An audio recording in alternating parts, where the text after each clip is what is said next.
So I just got done watching the Coming to America 2. At the beginning, I was kind of disturbed because I felt like they were being too corny and making it too jokeful, but not funny jokes. It was like, hold on. Okay, so I guess there was a little part at the end. My thoughts at first was it was really corny at the beginning.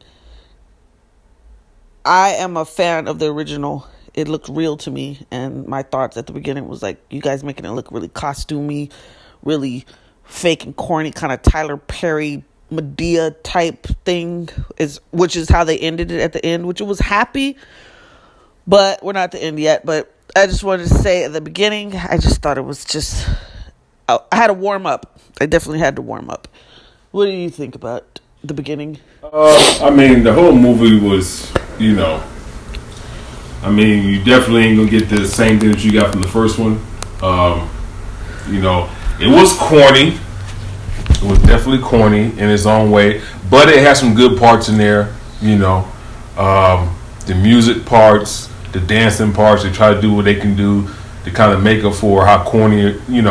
It was corny, but it wasn't like, you know what I mean? Like, it wasn't that bad. Like, it had some really good parts in there, really good storyline parts in there. It had your attention a little bit. You know what I mean? So I can't just say it was all the way corny. If I see somebody say, "Oh man, this is, this is just a horrible bad production," no, it wasn't a horrible bad production. Like, it was corny, but it was still good. Like, you might watch it again. I don't know if are you gonna watch it 20 times? I doubt that. But would you watch it again to see if you really can kind of come to grips with what went on the screen? Maybe, but it's definitely not Coming to America, the first one, and it's not close. But they did, Saturday Night Live was part of it. You know what I mean? And I don't know if they had the same writer, but there was definitely cornballism in there, and that wasn't in the first one. Even though Eddie Murphy's from Saturday Night Live, and he had the guy. I don't know if the guy's from Saturday Night Live, but the guy that wrote the first one was a white guy. But they just immaculately did that movie. Just coming on, the way I seen Eddie Murphy's corny smirk. Let's be honest, in the first one, that never went down. He never had a corny smirk. You know what I mean? That just wasn't, he would smirk after something happened, but he wouldn't just have that smirk. I think they started off the movie wrong with that smirk because he was always businesslike. He was always serious. So, they started it off wrong. They started it off bad. But like I said, the musicals and all that stuff, was cool. The new actor kid, that was the Prince. Again, that's a Saturday Night Live thing. He was okay. He was. I ain't gonna say he was horrible. He was okay. Could they got a better up and coming young cat to do it? Yes, they could have, for sure. But this was a plug and play. This was okay. You Saturday Night Live. Okay, we're plugging you in. That's all it was. Eddie Murphy, Saturday Night Live, Hall of Fame. We're gonna plug in the new, the new cornball black comedian from Saturday Night Live. We're just gonna plug him into the movie, and hopefully it works. Now I can see his acting chops. It was there a little bit, but he definitely has some super corny parts, and it was some super corny parts in the movie. But if overall grade of the movie. I don't know, man. C plus. It wasn't. Had some funny parts. I ain't expected it to be Coming to America 1. I didn't expect that at all. So I wasn't expecting that at all. But C plus. That's what I'm gonna give the movie. So that's my review. Okay, well, I agree with everything that you said. I'd say C minus. I was thinking C plus, but I was like, when you said C plus, I was thinking, okay, C minus, but that means it's gonna be a D. So maybe C plus is a good rating for it. But it wasn't as bad as I thought it was gonna be. I'm gonna be real. I was completely offended by all the trailers and everything. I was mad. So I came in there already with a critical eye. So, cause it's never going to be the same as the first one anyway. You know, I didn't think they should have touched it at all, honestly, and just left it as a legacy. But when it's all said and done, yeah, it felt a little bit corny, different parts, but it did have me laughing at certain parts. And the parts that it had me laughing at was the old characters from the old movie, from the original movie. The old characters laughing, maybe a couple of comedian acting. I didn't like the way Wesley Snipes walked into the room. It just annoyed me. It just felt like you're being a corny, I don't even know another word for corny, like you're just being dumb. But like Wesley Snipes wasn't horrible in the movie. He wasn't horrible.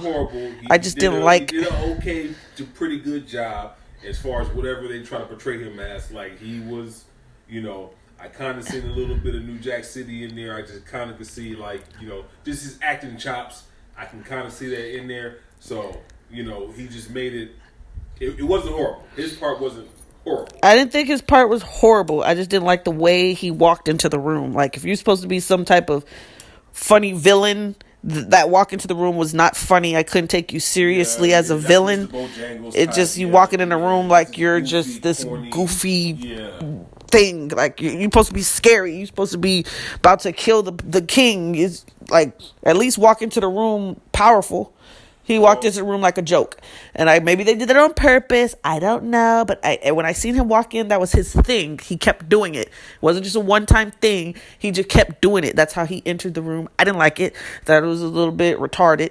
But that's okay. Everything else, the little boy, the prince, I don't like that story of him being drugged. I don't like the storyline of him being drugged and not remembering that he smashed somebody. Because it wasn't even his character. You know what I mean? It wasn't even in his character to do that. So it just kind of felt like they pulled that storyline out of their ass just to go forward. They could have just sticked with a storyline of the girl becoming the queen from the get-go without adding the son from Queens. But I get it. It's coming to America, going back to America, whatever. But the storyline, I didn't like that because Prince Akeem was more respectable than that. So I couldn't see him being drugged in America as the Prince Akeem.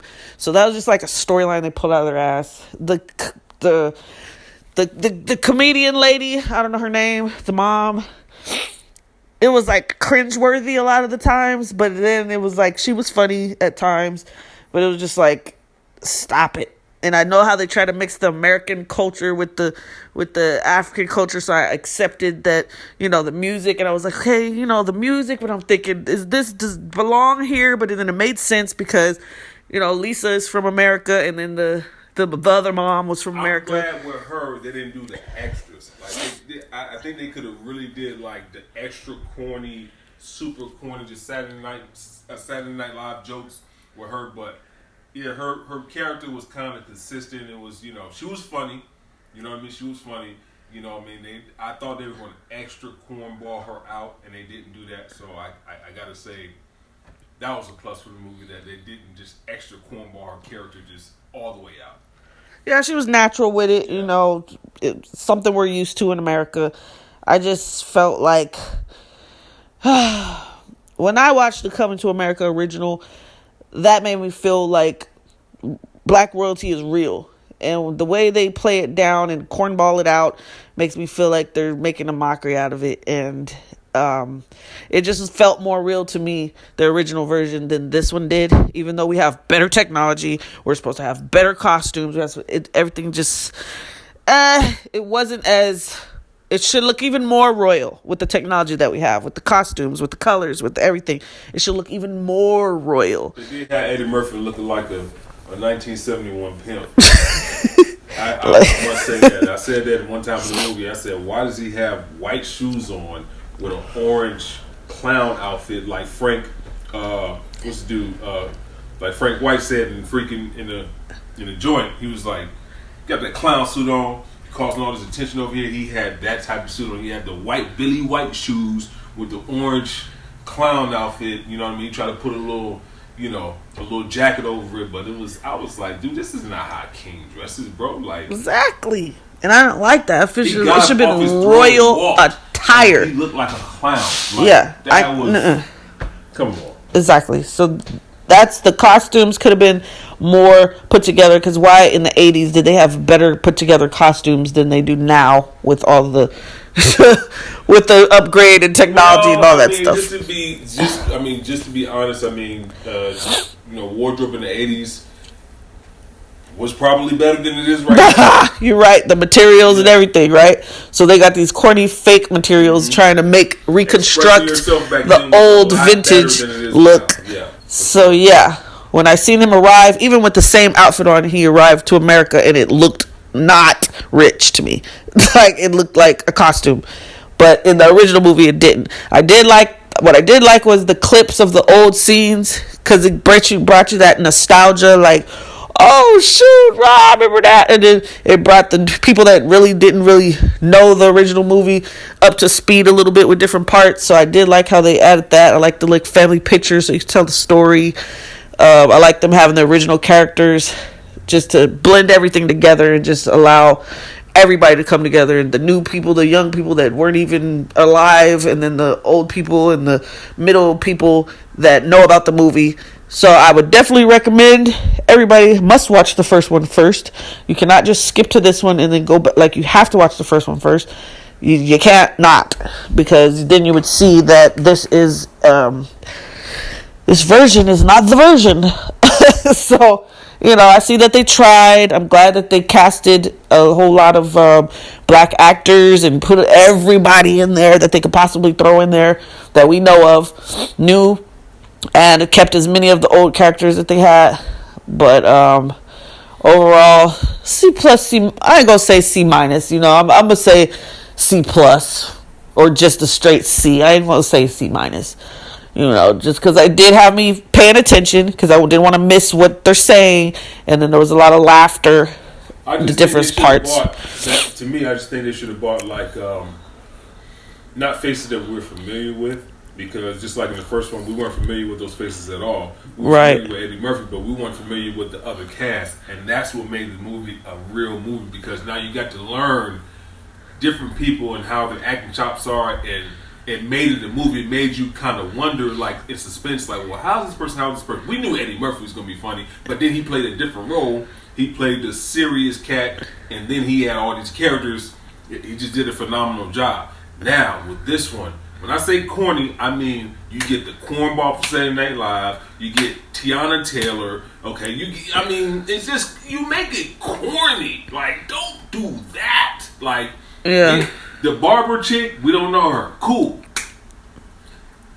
Everybody you cast like that, you trying to get the old feeling back. Cast people that we do not know. We didn't know Regina, what's her name? When she played the old, the first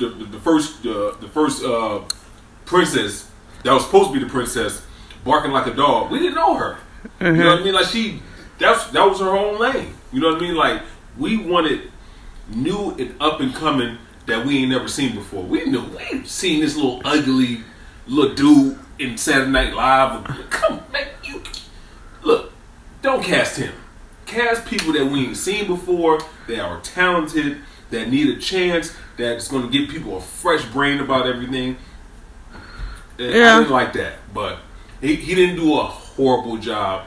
It was some horrible points, of course, This probably this is his biggest role, but look, he was cringeworthy to me most of the time. Yeah, honestly, he just didn't fit, and I get that he's not supposed to fit because he's from America, but it just looked way out of place. I don't know how many movies he did in the past. I don't know. I wouldn't have picked him. This is as big as anything that he's ever did. I wouldn't have picked him. But yeah. No hate towards him. I don't even know who he is, but I wouldn't have picked him. I definitely would have picked somebody that was up and coming that we're not familiar with. If you pick him, think about it. Okay, that's Eddie Murphy's replacement as Prince. It's a wrap then. That means it's a wrap. Ain't no Coming to America 3. If they would've Ain't no thought coming. about it They better that way, stop like, while okay, they're. look, we They gotta- should have stopped while they was we ahead.